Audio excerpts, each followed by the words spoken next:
A girl misses the last bus by accident, and ends up crossing paths with a demon wearing human skin. At first, she actually thinks she's lucky. But the moment she spots that cold iron bar, the smile on her face vanishes instantly, replaced by sheer terror. Without a word, the driver knocks her out cold. But the kidnapping? That's just the beginning. The real thrill for this monster comes from the killing and the torture that follows. The next morning, just before dawn, fate takes a turn for the killer. He spots a girl waiting for a tow truck and figures to lure her into his vehicle by offering to help. But she's surprisingly sharp, she politely turns him down right away. The brute pretends to leave, but the second she lets her guard down, he doubles back with a weapon. The girl panics and scrambles into the passenger seat, desperate to escape. But tragically, a metal grate outside the door blocks her only way out. She's completely outmatched. Just like the last one, she gets knocked unconscious. After God knows what kind of torture, the girl looks like she's barely clinging to life. But just as the killer picks out his tool and gets ready to finish her off, she blurts out that she's pregnant and begs him to let her go. The brute hesitates for a second. But in the end, he kills her anyway. After disposing of the body, he starts washing the blood off the floor. What he doesn't notice is that the girl's ring gets swept right into a nearby drain. And that tiny little mistake? It's going to haunt him for the rest of his life. The next morning, some kid finds a black box out in the countryside. When it's opened, inside is a severed ear. That night, police launch a full-scale search. It doesn't take long before two officers make a major discovery. They find the victim's head in the water. Within minutes, the scene is swarming with media. In all the chaos, one of the workers accidentally flings the victim's head into the open. And two men see the whole thing. One is the girl's father. The other is the victim's husband. Both of them are cops. And neither ever imagined their loved ones would leave them like this. Days later, at the funeral, Jack breaks down completely. Kneeling before his wife's urn, he swears he'll make the killer pay blood for blood. So the moment he gets back to the station, he files for a leave of absence. Then, using his father-in-law's connections, he gets his hands on files for 5 suspects. All he has to do now is eliminate them one by one, and he'll find the man who murdered his wife. That very night, suspect number 1 gets a visit from Justice. But no matter how hard Jack presses him, the guy gives up nothing useful. Seeing how stubborn he is, Jack doesn't hesitate to beat the answer out of him. Over the next 2 days, he pays visits to suspects 2 and 3. But unfortunately, neither of them is the killer he's looking for. Then one day, when he pushes open the door to suspect number 4's place, everything starts to click. Women's underwear hidden in a drawer. Bloodstains still wet on the floor out back. It all fits the profile of a serial killer. But what truly confirms the man's identity is a diamond ring sitting in the drain. Jack can't even begin to imagine what his wife went through before she died. At least now he's found the killer. And he's going to make him pay. Meanwhile, the killer, John, has already picked out his next target. Using his cover as a school bus driver, he doesn't even need to use force. He easily lures a young girl away. When she groggily comes to, she finds herself tied up from head to toe. And the friendly bus driver she used to know has transformed into a monster. She struggles with everything she's got, but she's powerless to fight back. At the critical moment, a low whisper cuts through the air and stops the man cold. Hearing his own name, John's blood runs cold. He grabs a sickle off the ground and creeps toward the sound. But when he sees it's just one guy, his fear melts into arrogance. After all, he's a serial killer. Why would he be afraid of a one-on-one fight? Their eyes lock from across the room, and John makes the first move.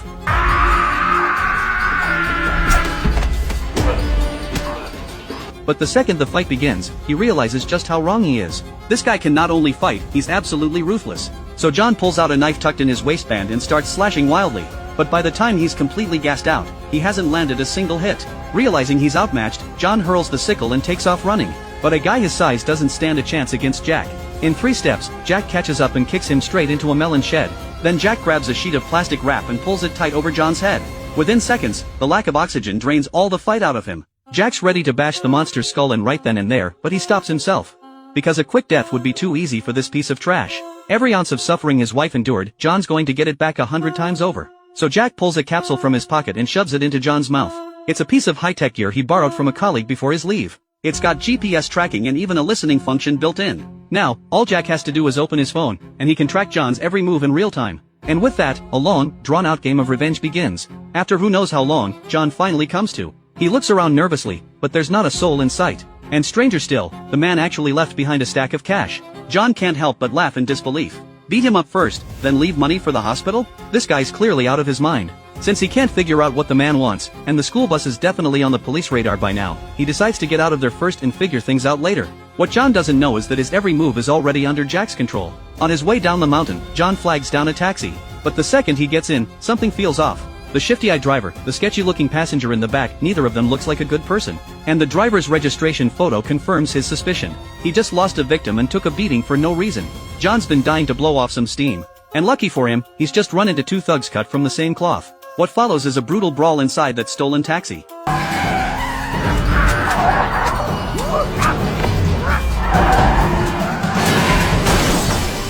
The next morning, John drives the stolen car to a clinic.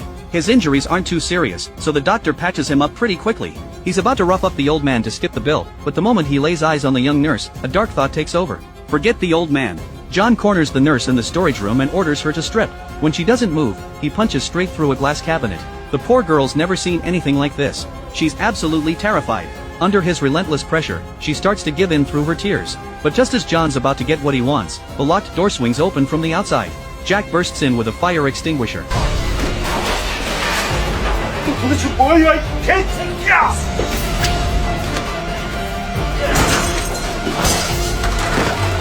After another savage beating, John goes down again. The nurse tries to bolt, but Jack stops her. He asks her to wait just a moment, he's going to need her help with something. Then he pulls off John's shoes and socks and slices through his Achilles tendon with a single cut. Hours later, John and his car are dumped out in the middle of nowhere. He still can't figure out what he ever did to this guy. But one thing he knows for sure, there's a tracker on him somewhere. There's no other way the man keeps finding him so easily. And while John's guess is right, he'd never imagine that the little tracker is actually inside his stomach. He searches from dawn till dark but comes up empty.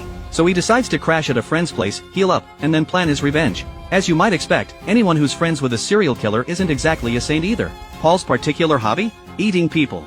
He's a serial cannibal. After hearing about John's recent ordeal, Paul figures the guy must be a family member of one of the victims. The reason he hasn't gone to the police is because he wants to take revenge with his own hands. But by now, he's probably snapped, become a monster just like the two of them. Seeing John's face darken, Paul quickly wipes the grin off his face. He tells his buddy to pick any room and crash for the night while he goes to prepare tomorrow's breakfast. Outside the villa, Jack hears every word of their conversation. He'd only planned to torment John, but tonight, Paul needs a lesson too. As Jack quietly pries open the back door, Paul has just selected tomorrow's breakfast. He drags a girl onto the chopping block and is about to get started when the stereo behind him suddenly cuts out. Since the man insists on having the right ambience while he works, he immediately goes to fix it. But when he comes back, the girl who was tied to the table has mysteriously vanished. He turns around and nearly jumps out of his skin. There's a man standing right behind him. Looking at this scum, Jack gets a strange sense of déjà vu. First, the guy's going to talk a bunch of nonsense. Then he'll put on what he thinks is a terrifying face, flash a stupid grin, and then here comes the attack. Paul does exactly what Jack expects. The only difference? He's even worse in a fight than John. Just as Jack's about to finish this monster off, the kitchen door suddenly swings open from outside. John freezes for a second, then raises a gun and fires. Under the barrage, Jack has no choice but to fall back. John doesn't chase. Instead, he frees Paul first. Jack doesn't leave either. He slips up to the second floor, looking for a chance to pick them off one by one. As he holds his breath, waiting for an opening, he doesn't notice someone creeping up behind him.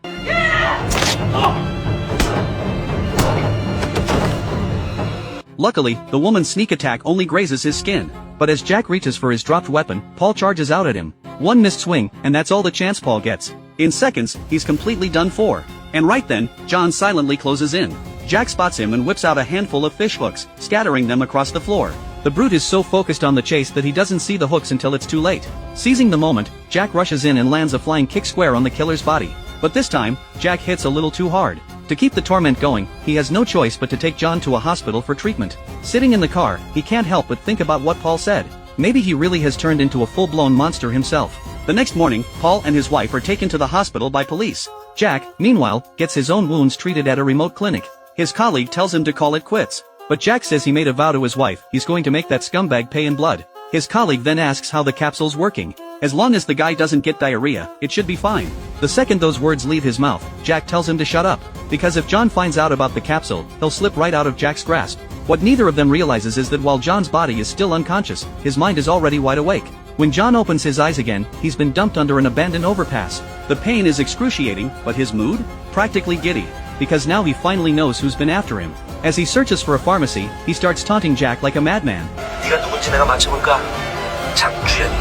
연희동 사는 장주연, 맞지? 오래 걸리지도 않아. 기대해라. 진짜 고통이 뭔지 내가 가르쳐 줄 테니까. While hunting for laxatives, he doesn't miss a chance to mess with Jack's head. He tells Jack that before he killed her, the girl said she was pregnant. Bet you didn't know that, did you? Then he drops an even bigger bomb, he's about to do something huge. And if Jack can't stop him in time, he'll regret it for the rest of his life. While Jack races to the scene, John has already locked himself in a bathroom stall. Minutes later, he finds the blinking capsule in his own waist. But to throw Jack off, he targets an unlucky cab driver. After getting the guy to open his mouth, John shoves the capsule down his throat, then takes off in the driver's taxi. By the time Jack follows the GPS signal, he's a step too late. All that's left in the bathroom is a confused stranger. John is long gone. Without a way to track him, Jack is consumed by panic.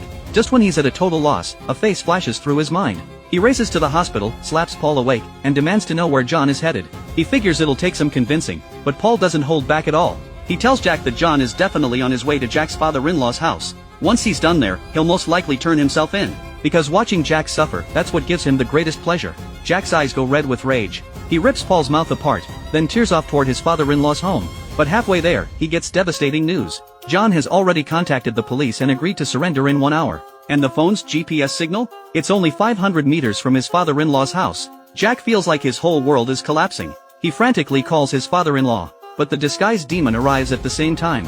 As expected, the father-in-law doesn't escape John's wrath. And just as the monster is about to leave, Jack's younger sister-in-law walks through the front door, home from work.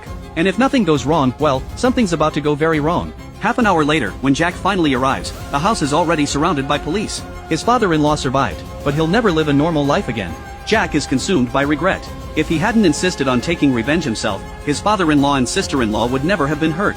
Just then, the police receive a call from John. And John specifically asks to speak with Jack. He mocks Jack for biting off more than he can chew. Then he tells Jack he's about to turn himself in, so Jack will never get his chance for revenge. 30 minutes later, the Seoul police station is lined with officers. And just like he promised, John drives up to surrender. He's covered in blood and battered head to toe, but there's not a trace of fear on his face. He raises his hands in surrender, and the officers move in to arrest him. At the last second, Jack comes flying out of nowhere. He drifts his car right up to John, grabs him, and throws him into the vehicle. Right under the cops' noses, he snatches the demon away. Jack takes John back to his own lair. Even staring death in the face, the man is still smiling. As a lifelong predator, he doesn't know what fear is. He doesn't know what pain is. In their war against each other, the monster won a crushing victory. John's right, Jack has already lost far too much. So before this ends, he's going to make sure John feels exactly what he felt. Using whatever he can find, Jack builds a makeshift guillotine. The moment the rope is released, the blade drops. Death alone won't scare John. But what if the one pulling the trigger is his own family? Would that change things? John's elderly parents and young child rush to the scene, still oblivious to what's about to happen. And John, strapped to the chopping block, is still running his mouth, as arrogant as ever. But 30 seconds later, he too will taste despair. 아빠. 야, 성우야. 안 열려. 이빨로 있는 지금 왜 가져왔어? 이빨이요. 안 있는 거야?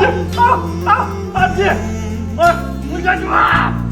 As the force on the door grows stronger and stronger, John finally breaks. The notorious serial killer meets his end at the hands of his own family. As for how those three will live with what just happened, well, that's not Jack's problem anymore. And that's where our movie ends today. Thanks for watching.